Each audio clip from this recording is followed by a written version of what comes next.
presto, it's Kirby. What is up, YouTube land? It's your boys, CID LPs in the house, in my house, in my basement. Chub boys, do we ever say that?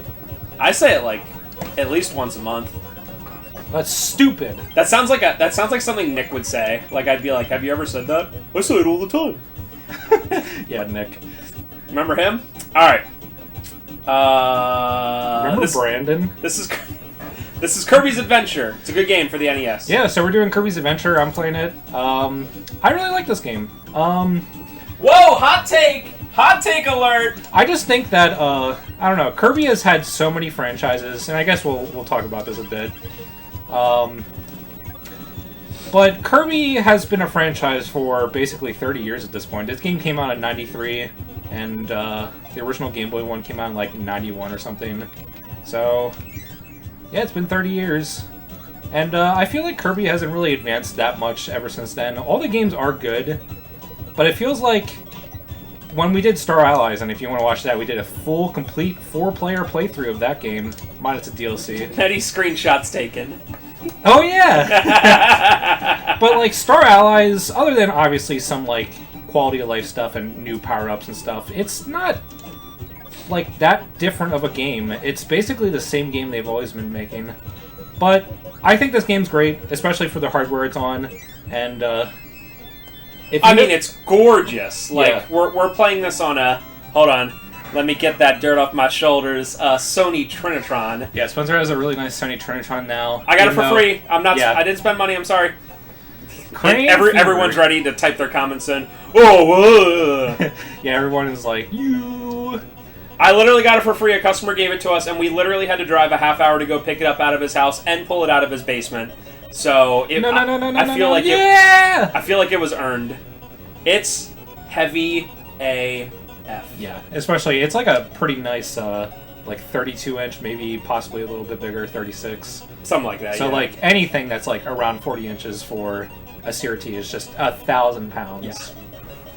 Yeah. So when Trevor was saying about how Kirby didn't change much, my question to the part for anyone out there is, what is a series kind of like Kirby that has really not evolved with the Pokemon's.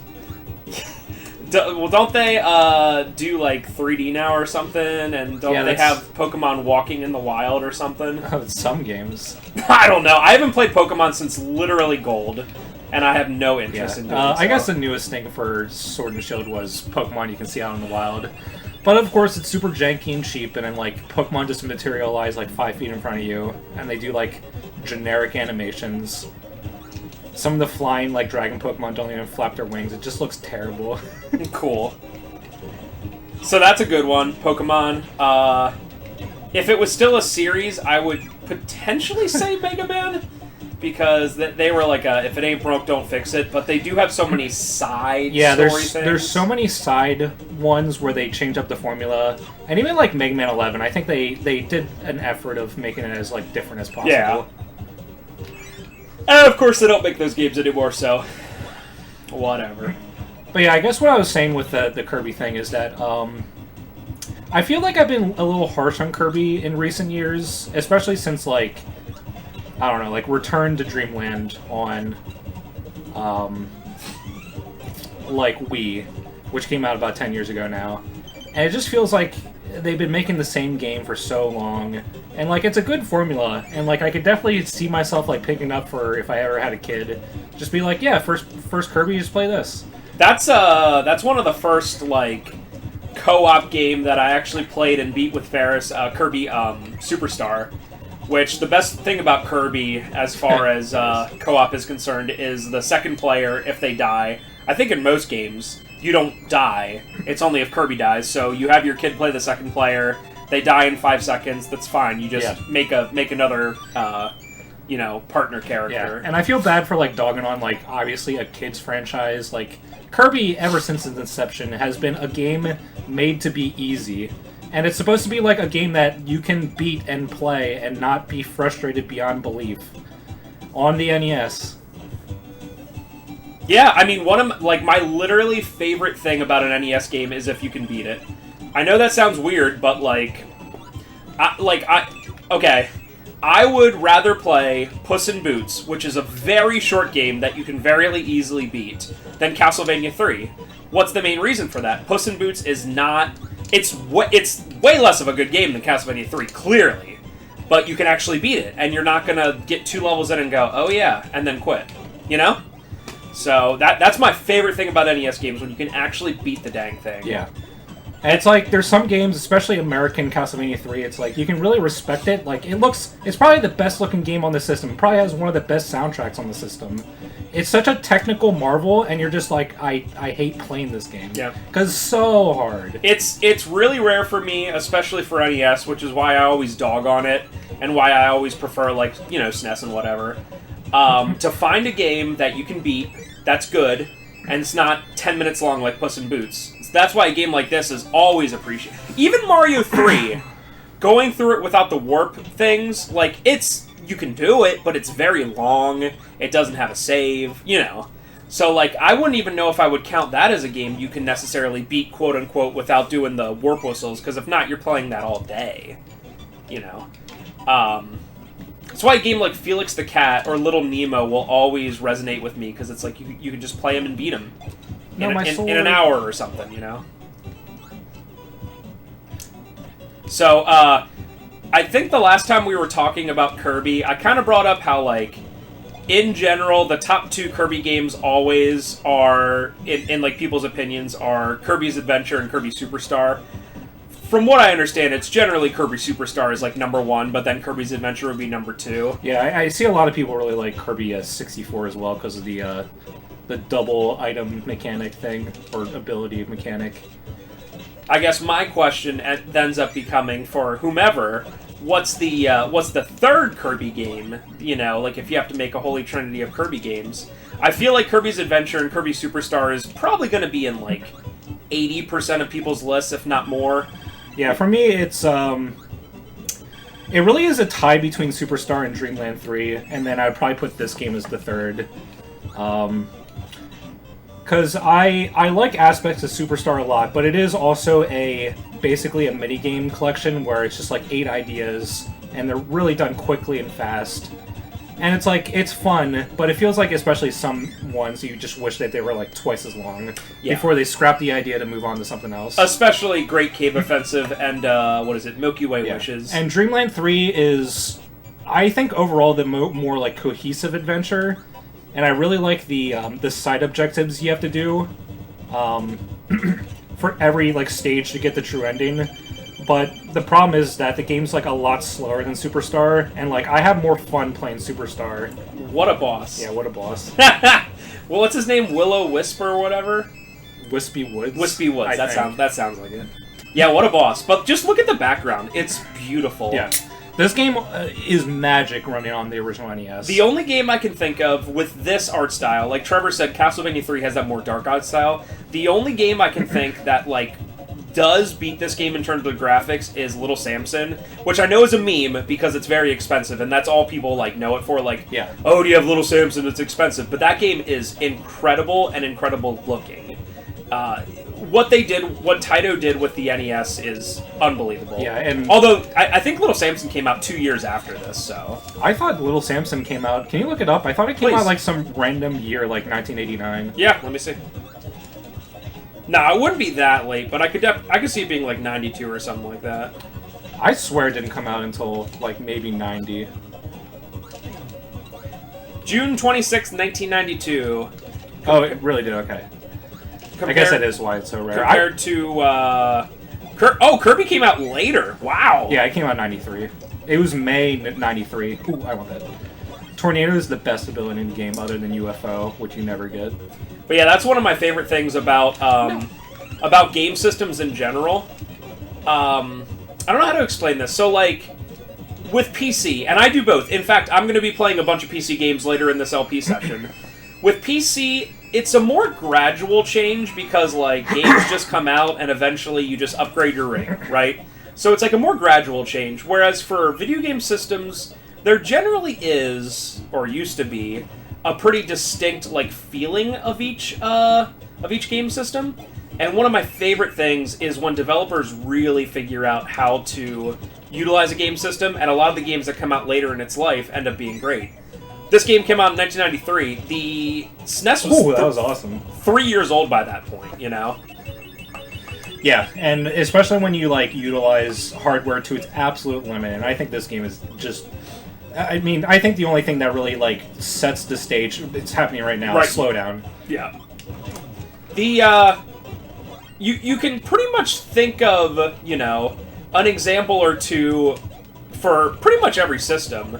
NES, you got this in Little Samson. Super Nintendo, I would venture to say Mega Man X3, maybe. Super Mario RPG. In terms of them really utilizing the whole system. Terranigma, ActRaiser 2. Yep, that's true too. N64, I'm sure there's something, except for I'm not a huge N64 fan. Maybe is Goemon's Great Adventure, is it like a... Conker's Bad Fur Day, like, really utilizes Majora's Mask, although that's kind of cheating because it uses the expansion pack. Yeah. PS1, oh man, that's a tougher one. PS2's definitely God of War 2, that's no question. God of War 2, with all that they can do on that system, is ridiculous. PS1 might be like a... I don't know, Final Fantasy 9 maybe? It's one of those things where I think you need two games, because you need to have the best-looking 2D game and then the best-looking 3D game. Well, and Klonoa is pretty good looking on PS1. Yeah, Klonoa is a really good one, and that one runs great as well.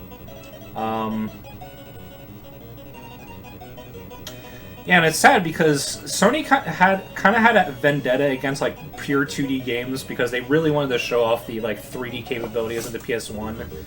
So it's actually kind of infamous that Capcom submitted Mega Man X4 to be published like 3 or 4 times. It got rejected every time because it was just 2D. It's just that's how Sony was as a company back then. They're still pretty weird. Yeah, and I don't know. It's like X4 is like a game that has aged so gracefully, and so many games like I don't know, Tale of the Sun. Yeah, have not. Yeah, if you think about it, and I'm mostly a Sony person, I play PS4 way more than anything else in terms of newer gen. Sony's very lucky that Nintendo has their own unique thing, and Nintendo's lucky they have their own, or good that they have their own unique thing, and that Xbox like can't get out of its way of being weird. Yeah, they're very lucky. Sony really has a free pass, and honestly, Nintendo kind of has a free pass too. But it's like Sony's competition is Microsoft, and it's like okay, like you're basically saying that their competition is Game Pass, and it's like yeah, Game Pass is nice, but it doesn't mean it's first-party exclusive games. That's really where Xbox has been suffering the last, like, 10 years. You know what the crazy thing is? They have Xbox has 2 first-party exclusives coming out in a month, within a month of each other. Forza Horizon 5 in November and Halo in December. Yeah, although I'll believe that when I see it. At least something is going on. And I think Halo is definitely set. I think Microsoft is, like, not allowing another delay. And plus the open beta is already out there, so it's like the game's basically done. But yeah, that's... before that, I'm trying to think of what exclusives they've had recently.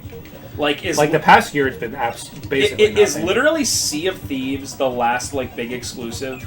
That can't be right. It was like Sea of Thieves and like Crackdown 3.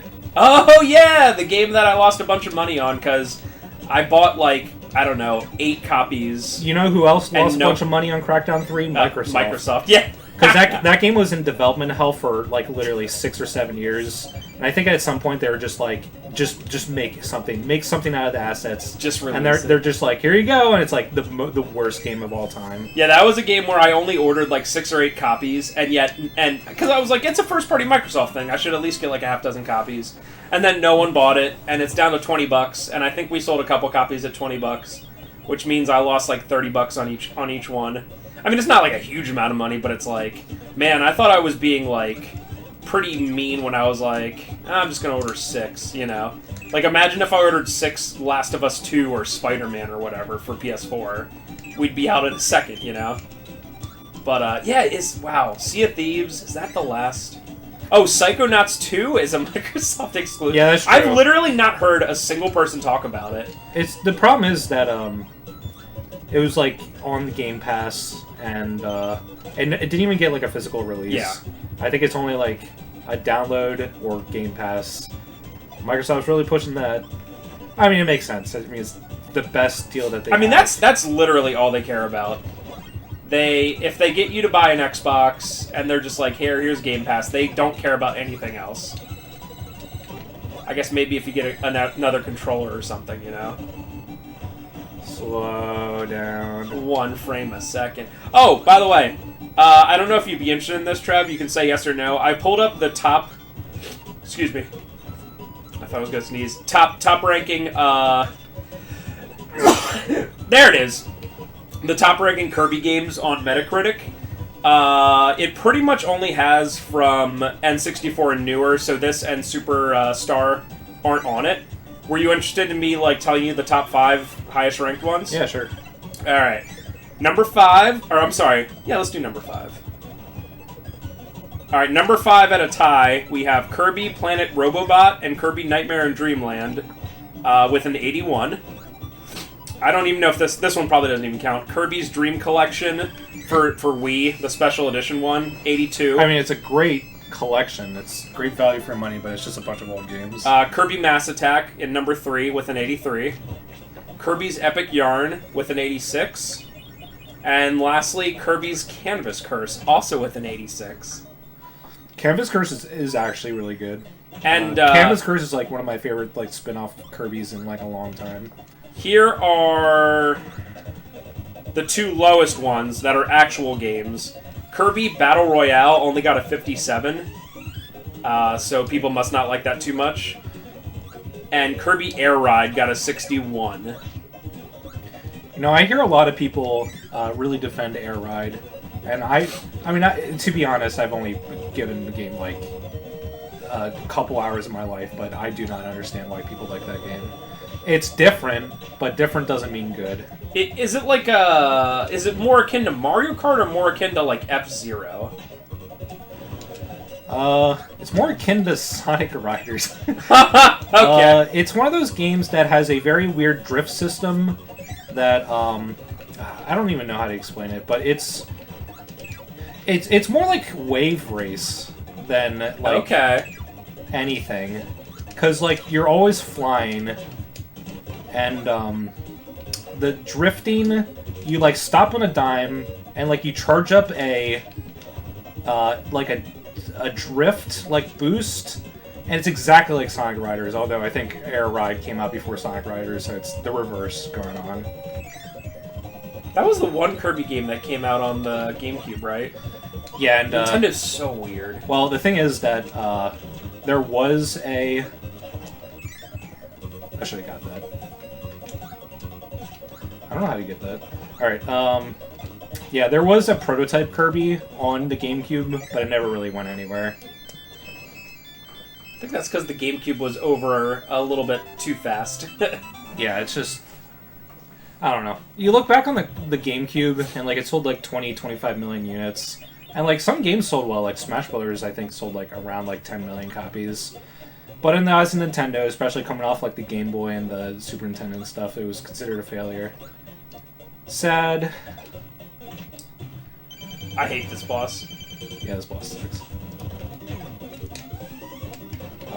I should probably just die.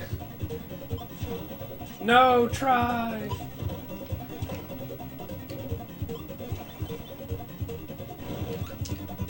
We got this. Dude, you're gonna do it. I don't know why I'm trying to do it. Literally halfway there, living on a prayer. Yeah, I just gotta be careful. I'm like using... I should really just use the actual attacks that it's doing, but whatever. Uh-oh. 3 more.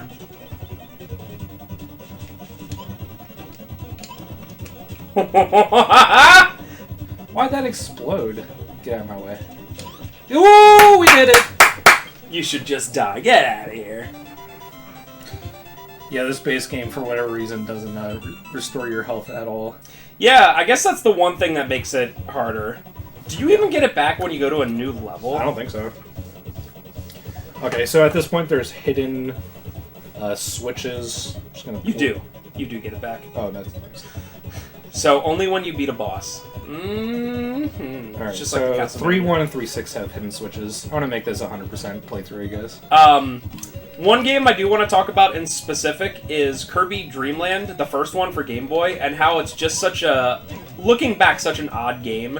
Now, for its time, it was very good, and it was very, obviously there's a reason Kirby became a big series. It started with that. But looking back on it now, it's like, I find it very interesting when people, you know, come into the store and they're like, oh, yeah, Kirby Dreamland. I, like, want to be like, you know, it's like 15 minutes long, right? Yeah, it's such a basic game. It's funny because the first game that you play in Superstar... No, I wanted that. Please respawn. It's literally Kirby Dreamland. Yeah, you play Dreamland as the first thing. It seems so quaint. Come back! Yes. Fireball is also an amazing ability. All those iframes. Yeah, you're invulnerable. But yeah, it is quite literally 5 levels long, and the 5th level is the final boss. And it does not take a speedrunner to beat it in, like, literally 15 minutes. I would not be surprised if the speedrun for that game was less than 10 minutes long. We had that whole thing with Ben when I was playing Super Mario Land, where it's like, can you beat it in less than a half hour or whatever? And it's like, yeah, but Super Mario Land's a pretty hard game, too. It's not one I beat until I was an adult, whereas Kirby Dreamland, like, you know, it was made to be easy. Kids, I could definitely see beating it, but like I said, going back to it, it's like, holy crap, this game is absolutely basic. And Kirby Dreamland 1 does not have the ability, the copy ability. Yeah, it is such a basic game. This is the first game, I believe, that... Yeah, this has to be the first game that started the copy ability. I think this is the second Kirby game. Pretty sure, because Dreamland 2 actually came out pretty late. It was an original Game Boy game, but that was like 94, 95, something like that. I'll double check to be sure, but... So this changed everything. Oh, look yeah, at Kirby technology. Oh, I love this. This is what I was thinking about when I was thinking about the how Kirby did different stuff, different graphical stuff. Yeah, it's obviously a lot of cheating, but it is quite convincing, actually. Yeah, Dreamland 2 came out in 95, so like literally 2 years after this. So yeah, absolutely. This was the first one that kind of started everything. Hey, bud, you ever gonna stop doing that? Nope, Guess not. Okay. In fact, did Dreamland 2 come out after Superstar? God.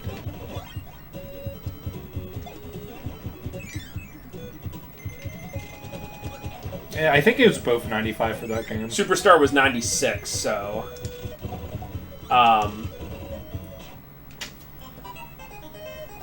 So yeah, I guess Dreamland 2 is a pretty underappreciated one, I find, at the very least. Do I even need to do this? I don't know. I think I just get the wheel ability, which I guess is good in this stage. I'm gonna shoot small wheels at you! Yeah, it makes a lot of sense. Here's your free attack, somehow. Even though I'm a big wheel with an eye. Have my... here, I'm gonna throw my kids at you. Okay. I don't think you can actually swallow that, like, small wheel and get the ability. I'm pretty sure... I can see... Come on! I can see it, because it's, like, red in color.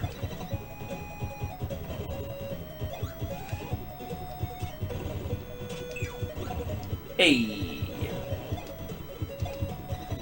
I am watching the movements on the wheel, and it's awesome looking. It's like a beautiful record. Yeah, it's obviously a, like, 4 sprites. Yeah. And it's just, like, going between them. But it is quite convincing for such limited technology. Oh, I see. It's like they... Oh, then they just have a wheel right there. That you can just copy. There? Yeah! That's funny. Blah! Thank you. Slow down. Even this background, really simple, but It just works. It reminds me of, like, a later Mega Man game for some odd reason. Wow, how did you not get hit? I don't know.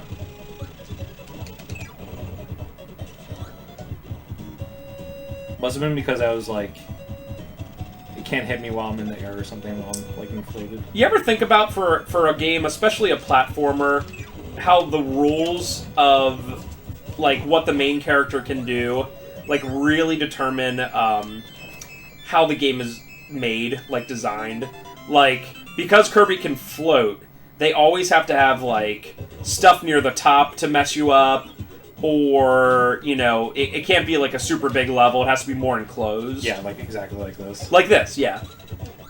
Whereas, like, again, in Kirby Dreamland 1, they don't really, if I remember correctly, they don't really have that. So you can, like, literally just fly through, like, most of the levels with, like, not a care. That's pretty interesting.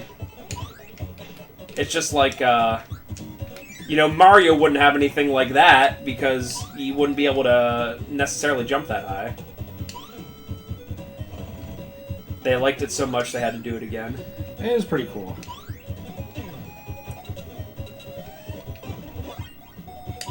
High jump is probably the weirdest one in the game. It is pretty weird. Except for maybe backdrop, which they would later call suplex. Yeah, you inhale it, but instead of like just taking it in your body, then you do a backdrop. It's completely meaningless as like an ability. Sword has always been OP since the very beginning. Yeah, in this game, because your sprite size is so small, especially when you're in the air, it's not a very big target. It got buffed hard for Superstar. Mm-hmm. And Superstar also added like a bunch of like secondary like moves they can do for every ability. So like something like Hammer becomes like absolutely amazing. Here's your high jump! Thanks. Hey. The graphics. That reminds me of Cheeky Cheeky Boys. That's a really random reference, but when you're, like, going up and down the tower near the end. Hey, you should watch our complete playthrough Cheeky Cheeky Boys. Indeed. It was fun. We got the good ending, too. I never knew how to get the good ending. Yeah, it's, you should watch it, because it is the most obscure thing in the world. It's like, how are you possibly supposed to know what you're doing? They give you one tiny hint, IIRC. Man, there's so many times because this game lags that I press B to inhale and it just does nothing. Yeah. Hi, Easter Island head, get out of the way. Man, if only you had high jump. No, I want that, I want that.